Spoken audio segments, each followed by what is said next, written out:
Está lá no Antigo Testamento, Esdras, depois 2 Crônicas, capítulo 3, a partir do versículo 1. Aleluia. Diz assim a palavra do Senhor. Quando chegou o 7º mês e os israelitas já estavam em suas cidades, o povo se reuniu como um só homem em Jerusalém. Então Jesua, filho de Josadaque, e seus colegas, os sacerdotes e Zorobabel, filho de Saltiel, e seus companheiros, começaram a construir o altar do Deus de Israel. Vira para a pessoa que está do seu lado e fala: o altar. Vira para outro e fala: o altar. Para nele sacrificarem holocaustos, conforme o que está escrito na lei de Moisés, homem de Deus. Amém? Abra comigo agora lá em 1 Pedro, lá no Novo Testamento, lá no finalzinho da Bíblia. 1 Pedro, capítulo 2, versículo 5. 1 Pedro, capítulo 2, versículo 5.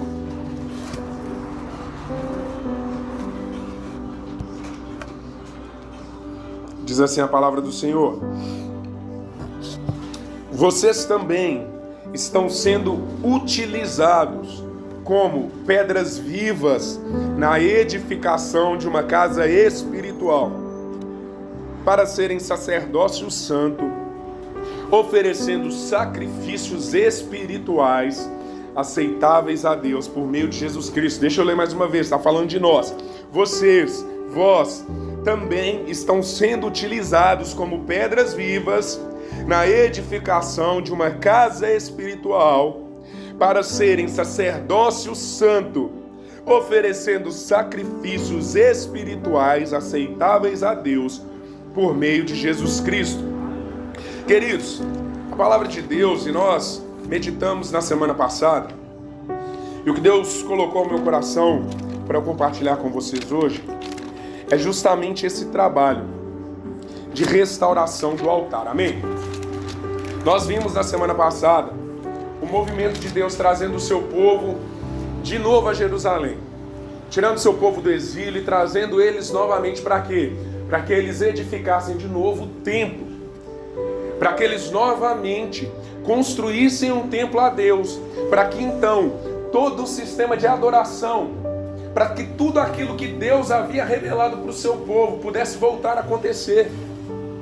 É lindo, gente, porque quando o Senhor liberta Israel do Egito, e quando ele traz as leis e faz com que o povo construa o tabernáculo, mesmo no meio do deserto, havia algo que todas as nações, quando olhavam para Israel, podiam exclamar: que Deus está no meio daquele povo, Deus está com eles. Quando a Arca da Aliança é tomada dos israelitas através dos filisteus, há uma criança que nasce, é dado um nome a essa criança que refletia aquela situação, e o nome dessa criança que foi dado a Icabode, que foi-se a glória, a presença de Deus foi embora, acabou. Quando Deus pede, queridos, para que seja construído um templo, entendam, Deus não está preocupado com trabalho, Deus está querendo habitar no meio do seu povo. Essa é a mensagem da palavra de Deus, queridos, que nós vemos de Gênesis a Apocalipse. Como que a palavra de Deus nos mostra que era o relacionamento de Deus com Adão e Eva lá no Éden? A Bíblia diz que na viração do dia, Deus vinha ter relacionamento com Adão e Eva. Todos os dias, na viração do dia, Deus descia e ele andava por aquele jardim com Adão e com Eva. Deus estabeleceu o trabalho para o homem antes da queda. O trabalho, ele não é consequência do pecado. A fadiga é, mas o trabalho não é consequência do pecado. Em Gênesis capítulo 2, o Senhor Deus vai ordenar ao homem que ele devia guardar e devia lavrar o jardim. Só que logo depois de Deus dar essa ordem ao homem, Deus não manda o homem ir trabalhar. Vem o 7º dia, é o dia do descanso. Deus está mostrando que tudo aquilo que nós fazemos para Ele começa no descanso nele, começa no relacionamento com Ele. Então no Éden, no jardim, Deus vem para habitar com seus filhos, para habitar com o seu povo. E o que nós lemos na semana passada que vai ter na Nova Jerusalém? Algo que chama a atenção do apóstolo João. Ele fala que ele procura e não se encontrou naquela cidade templo. Ele estava procurando o templo, não se encontrou. O que ele achou foi o cordeiro. E a palavra diz que não tem templo, porque o cordeiro é o Deus do seu povo. Ele já está habitando com o seu povo. Não precisa mais de templo, não precisa de um trabalho, porque na verdade o templo só aponta para a presença. E quando eles estão indo novamente edificar um templo, e nós vimos isso também na semana passada, a primeira coisa que eles fazem quando eles se reúnem como um só homem, quando eles se juntam, eles não começam a construir o templo, não. Eles começam por um lugar, o altar. Eles edificam o altar. Antes de edificar o templo, eles edificam o altar e já começam a oferecer sacrifício a Deus. O altar, queridos, ou simboliza nós ministrarmos ao coração de Deus. Pastor, como que é isso? Existe isso? Porque, por exemplo, a gente vem numa reunião dessa para quê? Para que Deus ministre ao nosso coração. E nós, por vezes, achamos, e isso não está errado, mas nós restringimos a isso o nosso trabalho a Deus. Nós achamos que nós só estamos servindo a Deus quando nós temos uma estrutura pronta e quando nós estamos nos movendo nos nossos dons. Não, queridos. A intimidade vem antes de qualquer dom. A salvação precede o dom. Jesus precede qualquer outra bênção que Ele possa nos entregar. Ele é o centro, amém? Eles começam então restaurando o altar, oferecendo sacrifício a Deus. E se nós queremos de fato, queridos, servir a Deus da maneira como Ele quer que nós o sirvamos, nós precisamos restaurar o altar. Deixa eu falar de algo que pode acontecer na nossa vida quando nós não temos esse cuidado. Nós estamos numa situação semelhante, então eu vou usar esse exemplo. Tem pessoas que às vezes saem de uma igreja, trocam de igreja, às vezes dentro de uma mesma igreja trocam de ministério, passam por alguma mudança na sua vida, mas aparentemente nada muda. Parece que só piora. A pessoa vai para um lugar novo, a pessoa pode ser para um trabalho, está ali naquele trabalho dela, insatisfeita e pensa, não, o problema é que eu ganho pouco, o problema é que o meu chefe, ele é muito assediador, ele faz assédio moral com a gente, se eu for para um outro lugar, as coisas vão mudar. E a gente vive nessa busca incessante de um lugar novo, de algo novo, de uma estrutura nova, que possa preencher o nosso coração. Só que nós não vamos encontrar o preenchimento que nós buscamos se nós acharmos que o problema está no templo, se nós acharmos que o problema está na estrutura. Existe algo que nós precisamos fazer, nós precisamos restaurar o altar. Por que a coisa não flui? Por que eu não consigo mais arder daquela forma como era no início? Antes eu servia em um ministério, antes eu tinha um deleite de estar na casa de Deus, antes eu falei, dei um exemplo aqui de trabalho, antes no início, quando tudo era novo, eu estava empolgado, tudo. Sabe o que era? Porque o altar estava filezinho. E entendam, queridos, nós é que precisamos cuidar do altar. Porque quando nós olhamos para a história de Israel, quem destruiu o altar não foram os israelitas. Eles tiveram responsabilidade naquela destruição que eles experimentaram. Porque eles pararam de guardar a lei do Senhor, eles pararam de vigiar, eles pararam de se voltar para aquilo que era o mais importante. Mas entenda, foram os babilônios que destruíram o altar. Quando nós não guardamos o nosso coração, a palavra de Deus diz que o homem sem domínio próprio, isso está no livro de Provérbios, o homem sem domínio próprio, ele é como uma cidade sem muros. O que é uma cidade sem muros, querido? Uma cidade sem muros é uma cidade sem proteção. Qualquer um pode chegar e fazer uma arruaça. Nós estamos vendo, ainda está acontecendo uma guerra lá, da Rússia contra a Ucrânia, perdão. E eu ouvi muitos analistas políticos, né, e analistas de guerra, que aparece analista de tudo quanto é jeito, né, de tudo quanto é coisa, que a Ucrânia não ia conseguir resistir 2 semanas os ataques da Rússia. É óbvio que a Ucrânia foi muito devastada, foi muito destruída. Mas a Ucrânia está surpreendendo ainda muita gente, porque eles conseguiram fechar um cerco e segurar o ataque do inimigo. Quanto mais a Rússia foi avançando contra a Ucrânia, na verdade, mais a Rússia começou a encontrar dificuldade, porque agora era necessário um comboio. E no campo do inimigo, eles não iam achar combustível, eles não iam achar mantimentos para que eles continuassem com aquela investida. Queridos, se o nosso coração está guardado, não importa quem venha contra nós, nós temos proteção. E nós podemos contar com uma proteção maior ainda, porque a palavra de Deus diz que em vão vigia o sentinela, se o Senhor não edificar a cidade. O sentinela é aquele responsável por ficar no muro, observando se tem alguma movimentação estranha, se tem algum inimigo se aproximando, se tem algo se aproximando dos muros, das muralhas, da fronteira. Então, se ele vê algo suspeito acontecendo, ele toca a trombeta e toda a cidade é alertada de que há um perigo iminente. Só que a Bíblia está nos mostrando que não basta só ter um trabalho de guarda, precisa ter aliança com o Senhor. E nós podemos glorificar a Deus, queridos, porque nós somos um povo que tem aliança com o Senhor. O leão da tribo de Judá, a raiz de Davi que venceu e é digno de desatar, de abrir o livro e desatar os seus selos. Ele é Deus sobre as nossas vidas. E se nós estamos nele, todo esforço de nós guardarmos o nosso coração, nós podemos contar com a proteção dele. Ele disse, através do profeta Zacarias, falando sobre Jerusalém, mas nós podemos tomar posse dessa promessa, de que se aquela cidade, se aquele povo se voltasse para ele, clamasse outra vez a ele, então ele viria, ele seria no meio daquela cidade, a glória daquela cidade, e ao seu redor ele seria como um muro de fogo. Nós podemos contar com a proteção do nosso Deus, que é fogo consumidor, que está pronto para destruir qualquer um que venha nos roubar daquilo que é mais importante para o Senhor, do nosso relacionamento com Ele. Então nós nos enganamos, achamos que é a estrutura, achamos que o que tem que mudar são as coisas externas. E talvez o nosso coração e o nosso altar já foi destruído pelo inimigo, pelas decepções, pelas afrontas, pelos enganos, por todo tipo de coisa.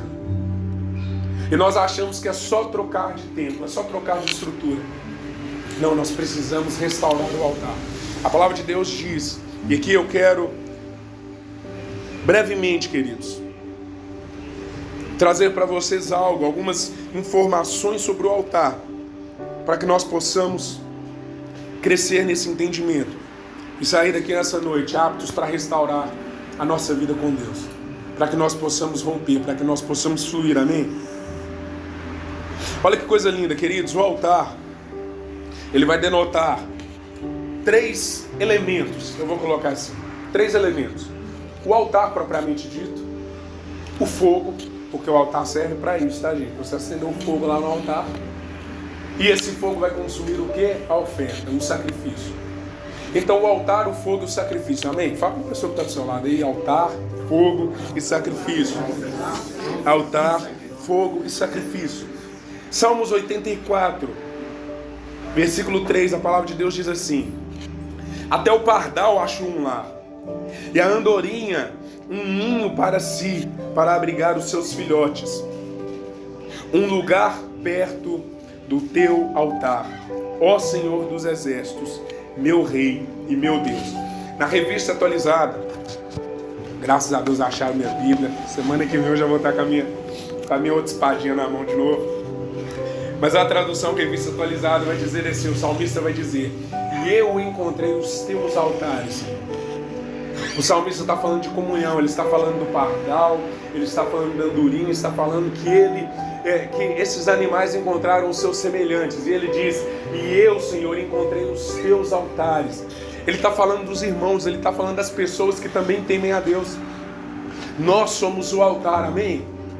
Só que além do altar, queridos, Romanos capítulo 12 é um versículo muito conhecido de todos nós.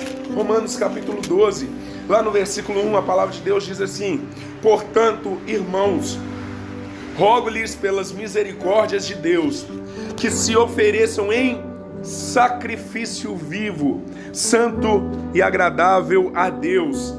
Este é o culto racional de vocês. Nós somos o altar e nós somos o sacrifício. Diga assim: eu sou o sacrifício. Eu sou o sacrifício. Em 1 Tessalonicenses 5,19, a palavra de Deus vai nos falar, ou vai nos mostrar a nossa responsabilidade com o fogo de Deus. A palavra de Deus diz assim: não apaguem o Espírito. Não apaguem o Espírito. Queridos, Deus não quer só nos usar. Como eu falei no início, Ele quer habitação, Ele quer relacionamento. É essa a grande promessa final, é esse o grande fechamento do arco de Cristo com a igreja. E eles serão o seu povo, e o mesmo Deus estará com eles e será o seu Deus por toda a eternidade. No fim das contas, o que Deus quer é juntar o seu povo, e não só juntar o seu povo, mas juntar o seu povo em si, trazer o seu povo para perto. O Senhor não está preocupado, queridos, com o trabalho. O trabalho ele vai ser consequência de uma vida rendida aos pés do Senhor. O trabalho, aquilo que nós vamos fazer, nós lemos isso em 1 Pedro, é algo voluntário, é algo por meio de Cristo. A forma como nós entregamos a nossa vida, queridos, está inteiramente ligada à forma como nós nos relacionamos com Cristo. Templo não fala de serviço, queridos. Templo fala de presença. A glória do templo não é a quantidade de trabalhadores que ele tem, não. A palavra de Deus, nós comentamos sobre isso também na semana passada, que esse segundo templo que eles edificaram, de valor material, é infinitamente menor do que o primeiro templo. Mas há uma promessa de Deus, e o Senhor falou que a glória da segunda casa seria maior do que a da primeira. O templo não está apontando para a quantidade de recursos, de trabalhadores que tem, não. A glória de um templo é o quanto ele carrega a presença de Deus. A glória de um templo não é o seu tamanho, não. A glória de um templo é o quanto ele carrega a presença de Deus. Qual é o sentido de nós estarmos em um lugar buscando a Deus e Deus não vem ao nosso encontro? Não importa o que possa ter de recurso naquele lugar, o que nós queremos é Deus. A glória de um lugar é o quanto Deus enche aquele lugar, é o quanto a presença de Deus é manifestada naquele lugar, é o quanto o fogo de Deus arde naquele lugar. Essa é a glória de Deus. É o quanto nós o conhecemos. E quando nós ministramos ao coração dele, aqui eu volto em algo que eu abri lá atrás, que o altar, queridos, não fala de algo, de uma bênção que Deus derrama, não. O altar fala de nós ministrarmos ao coração de Deus. O que é Deus ministrar aos nossos corações, queridos? Deus ministrar aos nossos corações é Deus se fazer conhecido.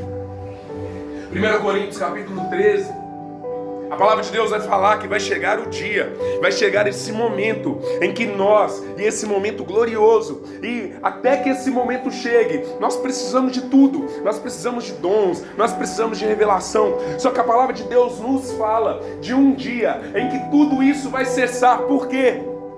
Porque então nós veremos como nós somos vistos, porque nós então conheceremos como nós somos conhecidos. Queridos, quando nós ministramos ao próximo, o que nós estamos fazendo é entregando aquilo que Deus nos entregou, é derramando algo de Deus, é trazendo a revelação do próprio Deus.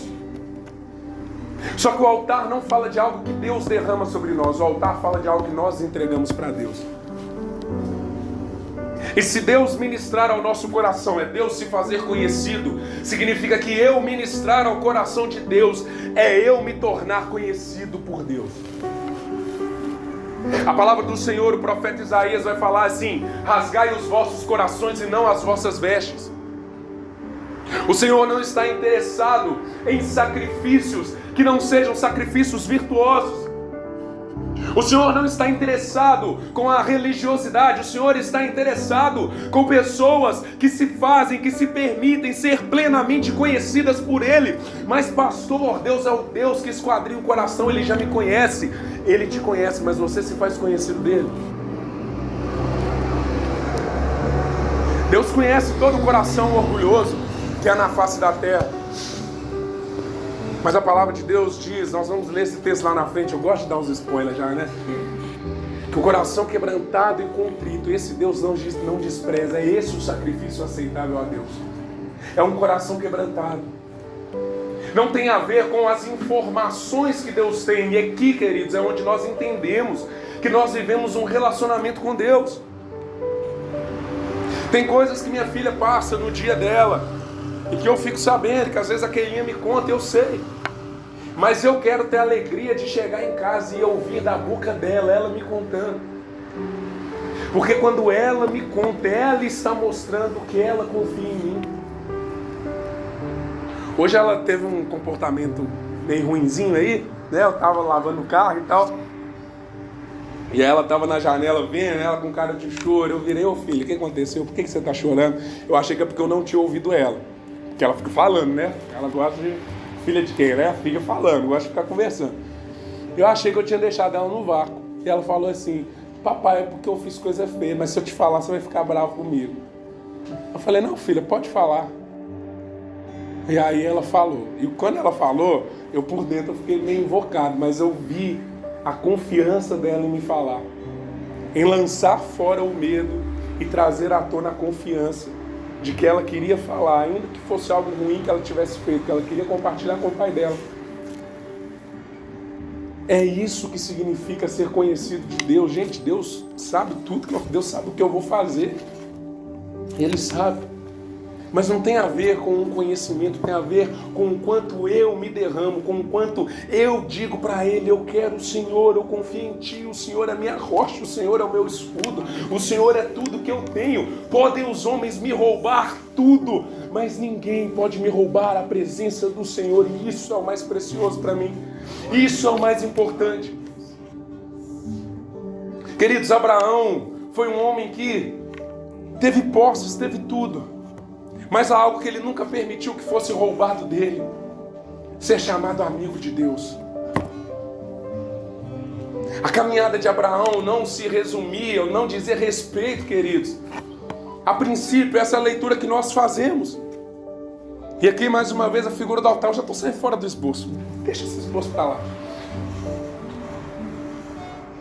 Deus chama Abraão e fala: sai da tua terra, da tua parentela, da casa do teu pai, e vai para a terra que eu te mostrarei. Farei de ti uma grande nação.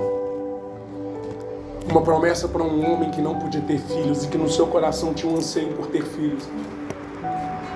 E nós podemos olhar para a caminhada de Abraão e pensar assim: nossa, o cara andou com Deus e conquistou a promessa. Foi por causa da promessa que ele andou com Deus. Foi por causa da promessa da descendência. Isso está lá em Gênesis 12, queridos. Nós vamos avançando a leitura das Escrituras e nós chegamos em Gênesis 15, que é o momento em que Deus faz aliança com Abraão. Queridos, e que momento especial. Porque Abraão, queridos, pacientemente esperou no Senhor. Para Abraão já não tinha mais virado um relacionamento, não era um relacionamento de barganha, não tinha mais a ver com aquilo que Deus poderia fazer por ele. Tinha a ver com aquilo que Deus havia se tornado para ele. Lá em Gênesis capítulo 18, nós vemos o Senhor concretizando a promessa. E ele diz para Abraão: nessa mesma época eu virei a ti, e a tua esposa conceberá e dará à luz a um filho. Gente, Abraão já tinha caminhado com Deus. Abraão já tinha tido experiências com Deus. E a sua esposa foi... a promessa ela levou tanto tempo que a sua esposa ri. E por conta disso, foi essa reação que deu o nome para a criança. Vai ser chamado Isaac porque você riu. Gargalhada, risada. Gente, Deus cumpriu, amém? Quando Deus está indo embora, eles têm uma refeição debaixo dos carvalhais de manga. E quando Deus está indo embora, gente, Abraão podia estar sentadinho lá falando: conquistei a promessa. A palavra de Deus diz que quando Abraão vê Deus se levantando e indo embora, ele se levanta e ele começa a acompanhar Deus. Pergunta, para que Abraão está acompanhando Deus, gente? Não é por causa da promessa que ele estava caminhando com Deus? Deus entregou a promessa, ele falou, ela vai conceber. Pode guardar que ano que vem a criança está aí, já tem o nome Isaac. Fechado. Nosso trato, nosso acordo está fechado. Eu tive a descendência que você queria. Abraão podia ter ficado sentado. Abraão podia ter entrado para a tenda e comemorado com Sara. Podia ter entrado e falado, Deus veio, nos visitou. Vai ser Isaac, amor, que maravilha. Não, a Bíblia diz que quando Abraão vê Deus se levantando e indo embora, Abraão se levanta e começa a acompanhar Deus. Gente, não tinha mais a ver com uma promessa, não tinha mais a ver com aquilo que Deus podia fazer com Abraão. A identidade de Abraão foi mudada porque ele havia se tornado amigo de Deus. Tinha a ver com o fato de que Abraão quis caminhar com Deus. Gente, é nesse episódio que Deus fala assim: acaso ocultarei eu o que estou para fazer a Abraão, visto que ele é meu amigo? Abraão não era simplesmente o pai da promessa. Ele foi chamado amigo de Deus pelo próprio Deus. Porque depois disso, com um dos profetas, o próprio Deus vai trazer a palavra profética, ele fala isso.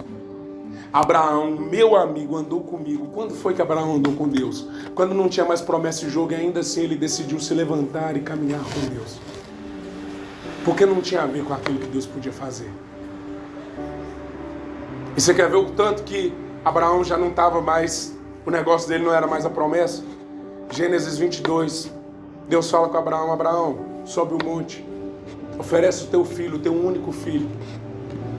A palavra de Deus diz que Abraão, ele não se enfraqueceu na fé. Romanos capítulo 4 fala que ele se fortaleceu na fé, dando glória a Deus. E ele considerou que o Deus que o havia chamado, que o havia pedido aquele sacrifício, era poderoso para ressuscitar o seu filho de dentre os mortos.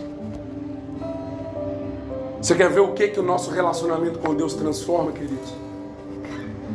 Muda o fato de que Abraão podia ter sido só mais um na história. Mas Abraão foi um dos poucos que viveu algo que o próprio Deus depois viveu. Abraão, o pai, levando o seu filho para o alto de um monte, para ali o sacrificar. O filho da promessa. Se nós avançarmos a história, alguns milhares de anos depois, nós vemos de novo um pai, Deus, levando o seu filho, Jesus, para o alto de um monte, o filho da promessa, para ali o sacrificar. Quando nós nos tornamos amigos de Deus, nós então podemos caminhar como Deus caminhou. Mas para que a gente possa viver isso, gente, nós precisamos restaurar o altar. Abraão é o homem citado nas Escrituras que mais edificou o altar ao Senhor. Todo lugar que ele ia, toda experiência que ele tinha com o Senhor, ele edificava um altar. Ele pegava pedras, ali ele edificava um altar e ali ele fazia um memorial. Um memorial de quê? Um memorial de que Deus era com ele. Abra a palavra do Senhor lá em Êxodo, capítulo 20, versículo 25. Vamos falar sobre o altar? Altar, fogo e o sacrifício. O altar, o fogo e o sacrifício. Êxodo capítulo 20, versículo 25. Diz assim a palavra do Senhor. Você pode dar uma glória a Deus? Glória a Deus. Aleluia. Êxodo capítulo 20, versículo 25. Diz assim a palavra do Senhor: se me fizerem um altar de pedras, não o façam com pedras lavradas. Pedra lavada é pedra trabalhada, viu, gente? Porque o uso de ferramentas o profanaria. Não subam por degraus ao meu altar, para que nele não seja exposta a sua nudez. Queridos, eu vou resumir um pouco essa parte aqui. Mas haviam alguns materiais de que os altares poderiam ser feitos. Tinha um altar de pedra, e é esse texto que nós estamos lendo em Êxodo, perdão. 20, 25. Tinha um altar de madeira, que quando nós vemos o modelo do tabernáculo, o altar ele foi feito de madeira e revestido por bronze. Tinha um altar de bronze mesmo, que no templo de Salomão, como era fixo, ele já era um altar inteiramente de bronze, e tinha um altar de ouro, que era o altar que ficava no santo lugar, onde era oferecido o incenso, onde era acendido o incenso. Queridos, nós somos o altar, amém? A palavra de Deus, quando o Senhor está trazendo algo, eu quero pegar isso da antiga aliança, para que nós possamos entender algumas figuras. A palavra de Deus está falando que quando for edificado um altar de pedra, e pedra está falando de algo imóvel, de um memorial. Quando Abraão edificou o altar de pedra, ele estava edificando algo, para que quem passasse naquele lugar olhasse para aquele altar e entendesse que ali Deus havia estado, que um homem ali teve relacionamento com Deus. Quando com Josué eles vão atravessar o Rio Jordão para tomar posse da pedra, Deus fala com Josué: Josué, chama cada um dos príncipes das 12 tribos e manda que eles edifiquem um altar no meio do Jordão. Será um memorial perpétuo. Cada um deles colocou uma pedra e ele ficou um altar, um memorial da aliança com Deus, um memorial de que aquela terra que era fruto da aliança de Deus com o seu povo. E a palavra de Deus está falando que esse altar de pedras, queridos, Deus não ia aceitar uma pedra lavrada. Quando você vai fazer alguma coisa, esse púlpito aqui, queridos, glória a Deus pela vida do Fábio Fogo Santo, foi ele que fez para nós. Esse púlpito aqui foi doado a nós, glória a Deus. E quando nós vamos fazer algo, quando nós vamos construir, né, o Caio está aqui também, ele é um bom construtor também, né? Então nós temos o capricho, olha aqui para você ver, né? Fez um chanfre aqui e tal, tudo bacaninha, tudo bonitinho. Talvez se você fosse edificar um altar de pedra hoje, você ia escolher aquelas pedrinhas mais redondinhas, né? Se tivesse alguma pedra ali fora do esquadro, você ia, não sei, com alguma ferramenta tentar alinhar ela. Só que Deus está falando, quando você for construir um altar para mim de pedra, quando você for construir algo que demonstra uma aliança perpétua, eu não quero que você entregue algo que você trabalhou, para que você ache que a beleza do altar está no seu trabalho. Queridos, a beleza da nossa vida com Deus não está naquilo que nós fazemos com Deus, está naquilo que Deus fez por nós. Se há alguma beleza na minha caminhada com Deus, essa beleza não está em mim. Porque eu não consigo atrair o favor do Senhor, eu não consigo atrair o poder, não. Toda beleza está nele. A glória dele é de que ele escolheu quem não é para transformar quem é. A glória dele é pegar um homem como Pedro, que pescava ali peixes. Pedro não estava pensando em virar pescador de homens. Mas a glória é toda dele, porque nós nos lembramos de alguém que fez um chamado e falou: vem, me segue, e você será pescador de homens. E quando nós olhamos Pedro pregando, o que nós lembramos é disso. Mas o Senhor prometeu que ele seria um pescador de homens. A glória é toda dele. Ele está dizendo: não trabalhe nesse altar. Eu não quero que você venha a mim achando que você tem que fazer algo, que você tem que consertar algo, para daí você me oferecer. Não, eu quero que você rasgue o seu coração e venha a mim com a sua sinceridade. Quem vai trabalhar em você sou eu. A glória de um altar, queridos, não é a base dele. A glória de um altar é o fogo que vai arder nele. O profeta Elias construiu um altar maravilhoso, queridos. 1 Reis capítulo 18, quando ele está confrontando ali os profetas de Baal, e ele edifica um altar grande, ele faz todo um sistema de drenagem ali para mostrar o quanto Deus era poderoso. E o altar é maravilhoso, mas queridos, nós não nos lembramos do altar. Não é o altar que chama a nossa atenção quando nós lemos esse texto. O que chama a nossa atenção é que quando os profetas de Baal fizeram o altar e estão clamando, estão lá fazendo danças, estão se mutilando, Elias ainda dá uma zoada na cara deles e fala mais alto, às vezes ele está dormindo, grita mais, faz mais barulho. Qual que é o ápice desse episódio, gente? O ápice desse episódio não é quando Elias constrói um altar, é depois do altar feito. Elias fala: responde-me, Senhor, responde-me. Manifeste-se hoje que tu és Deus, e que conforme as tuas palavras eu fiz todas essas coisas. A Bíblia diz: então caiu fogo do céu, consumiu o holocausto, e até a água que ele tinha encharcado para mostrar quem era o Senhor havia sido consumida pelo fogo. A glória dessa passagem não é que um homem construiu um altar. A glória dessa passagem é que desceu o fogo do céu. Deus está falando, não são as suas ferramentas, não é o seu método, é o fato de você se voltar para mim com sinceridade, colocar perante o altar tudo aquilo que faz parte da sua vida, pedra a pedra, integridade. Nós não abrimos uma área para o Senhor e ocultamos outra. Não. Nós entregamos tudo. Por mais arestas que possam ter, por mais que uma área possa ser bonitinha, a outra esteja distorcida, não importa. Ele quer que nós coloquemos tudo o que nós somos. Isso é ministrar ao Senhor, é abrir o coração em tudo. Eu não vou para um culto, eu não vou para uma igreja atrás de uma bênção para o meu casamento. Eu vou para rasgar o meu coração e para que Deus me transforme em tudo o que eu sou. Como pai, como marido, como um funcionário, como um servo, como um irmão. Todas as pedras, tudo que faz parte da minha vida, tudo que representa quem eu sou, eu entrego nas mãos dele e peço para que venha o fogo de Deus sobre a minha vida. Porque essa é a glória de um altar. A glória de um altar é qual fogo está aceso nele. Você pode pensar que a glória de um altar é o sacrifício. Não, a glória de um altar é qual fogo está aceso nele. O Senhor disse que Ele não aceitaria fogo estranho no altar. Não é entregar a nossa vida para falsos deuses, para falsos cristos. Não. É entregar a nossa vida para o Deus único. E esses tipos de altares, queridos, podem mostrar para nós, podem apontar para coisas da nossa vida. O altar de pedras, como eu falei, fala sobre esse compromisso sólido. É um memorial. São aqueles que têm um compromisso com Deus.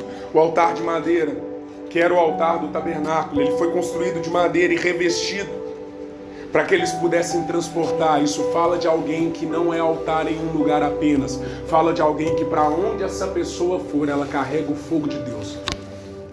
De alguém que é íntegro. De alguém que aonde estiver é do Senhor. E o fogo que arde ali é fogo do Senhor.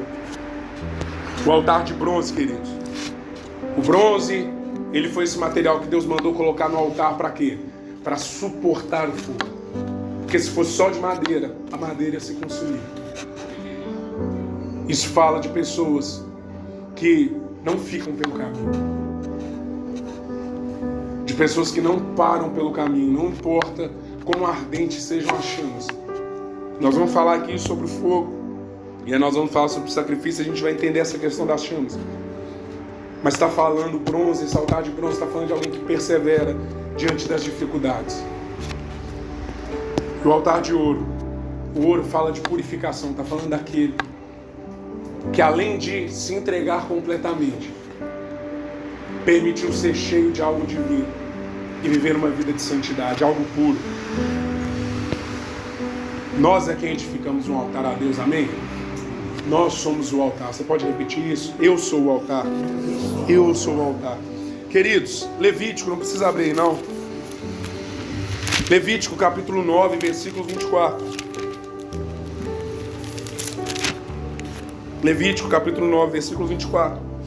A palavra do Senhor diz: saiu fogo da presença do Senhor e consumiu o holocausto e as porções de gordura sobre o altar. E quando todo o povo viu isso, gritou de alegria e prostrou-se rosto em terra. Querido, sobre o fogo, há algumas coisas interessantes. O fogo ele só pode ser aceso pelo Senhor. Quando eles faziam o altar, no templo, no tabernáculo, quem derramou o fogo, quem fez com que aquele altar foi aceso, foi o Senhor. Nós não acendemos o fogo. Esse fogo é aceso pelo Senhor. E nós lemos lá em 1 Tessalonicenses 5,17, não apagueis o Espírito. O fogo para nós hoje, queridos, é isso, é o Espírito de Deus. Quando em Atos 2, são vistas como língua de fogo repartida sobre eles, e todos ficaram cheios. A palavra de Deus vai falar que depois, quando Pedro está pregando, ele fala: esses homens não estão embriagados como vocês supõem. O que está acontecendo aqui é o que o profeta Joel havia profetizado, que virão os dias, diz o Senhor, em que derramarei do meu espírito sobre toda a carne. O fogo vem da parte do Senhor. Não é a nossa responsabilidade acendê-lo, mas é a nossa responsabilidade fazer com que ele permaneça aceso. Deus acendia o fogo no altar e ele deu uma ordem para o sacerdote: o fogo arderá continuamente sobre o altar. O que eles tinham que fazer para que o fogo ardesse continuamente? Lenha. Madeira fala mais uma vez da nossa vida, queridos. Lenha, vida de oração, vida de comunhão com o Senhor. Deus não quer alguém que está querendo edificar um templo, que está trabalhando, está servindo bonito na frente dos outros, mas na sua casa não entra para o lugar secreto. O Senhor Jesus falou: tu, pois, quando orares, vai para o lugar secreto, entra lá, entra no teu quarto, fecha a porta, o teu Deus que estiver em secreto, é esse o lugar secreto. Em secreto te recompensará. O fogo tem que arder continuamente sobre o altar. Você vai alinhar a sua vida, você vai clamar para que venha fogo, e o fogo virá, amém? Mas junto com o fogo vem uma responsabilidade de que nós precisamos manter o fogo aceso. Eu quero ler o texto que eu citei na semana passada, e nós vamos para o sacrifício, e aí nós vamos encerrar. Lá em Jeremias, capítulo 20, queridos. O fogo, ele tem 3 funções. Ele tem a função de purificar. O fogo é aquilo que era usado para purificar o ouro. Ele tem a função de consumir, de lançar fora, de extirpar tudo aquilo que não é da vontade de Deus na nossa vida. O Espírito Santo é quem nos convence do pecado, da justiça e do juízo. Nós precisamos ter uma vida em comunhão com o Espírito do Senhor. Mas a outra coisa que o fogo faz, o fogo arde. E aqui entra a questão do bronze. Olha lá, Jeremias capítulo 20, versículo 9. Vamos ler a partir do 8 para a gente entender. Jeremias está numa situação complicada. Sempre que falo, Jeremias 28, sempre que falo é para gritar que há violência e destruição. Por isso a palavra do Senhor trouxe-me insulto e censura o tempo todo. Mas se eu digo, não mencionarei, nem mais falarei o seu nome, é como se um fogo ardesse em meu coração. Um fogo dentro de mim, estou exausto tentando contê-lo. Já não posso mais. O fogo de Deus, ele vai arder para que nós possamos cumprir aquilo que ele quer que nós cumpramos.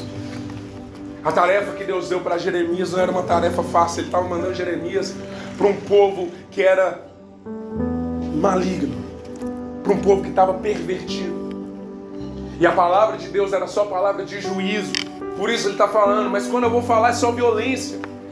Ninguém mais está querendo me ouvir, eu sou tido como louco, eu sou tido como maluco. A palavra do Senhor para mim se tornou em motivo de vergonha. E quando eu digo, eu não quero mais, eu não vou mais fazer, eu não vou, parei, chega. Eu não consigo, é como um fogo dentro de mim. Há um fogo que arde no meu coração. Eu estou tentando contê-lo, mas eu já estou não suportando mais, eu não posso mais conter este fogo. Um altar de bronze. É um altar que Deus pode inflamar o seu fogo cada vez mais e mais. E o altar não vai se consumir. O altar vai ser usado para consumir aquilo que precisa ser consumido, o sacrifício. Se nós queremos viver para Deus, queridos, nós precisamos entender isso. Nós somos o altar e nós precisamos do fogo do Senhor. Quantos aqui estão desejosos do fogo do Senhor? E nós precisamos trabalhar para que esse fogo arda. A culpa não é dos homens. Nosso desânimo não é pelo que os homens fizeram e tão pouco o que o Senhor fez. Nós precisamos fazer como Jeremias, que ainda mais tem essa tribulação, queridos. O fogo não parou de arder. E ardia cada vez mais. Por que esse fogo ardia ainda que as emoções dele falassem o contrário? Porque ele não abandonou o seu Deus. Ele era um profeta de Deus, ele era um homem de Deus, e a palavra de Deus estava com ele. Ele não abandonou a palavra, ele não abandonou ao Senhor. E o fogo ardeu continuamente sobre o altar. É o fogo que vai nos levar quando nós não estamos conseguindo mais.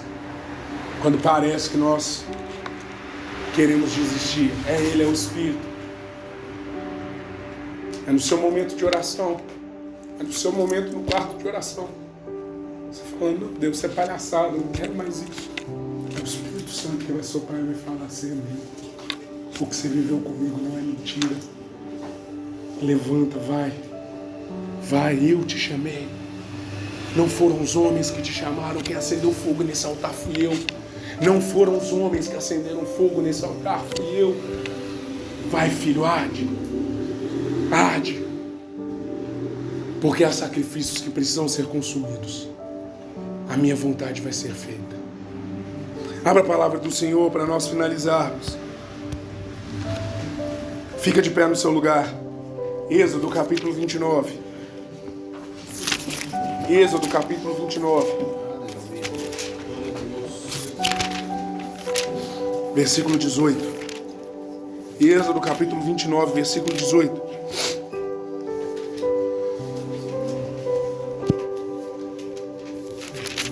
A palavra do Senhor diz assim: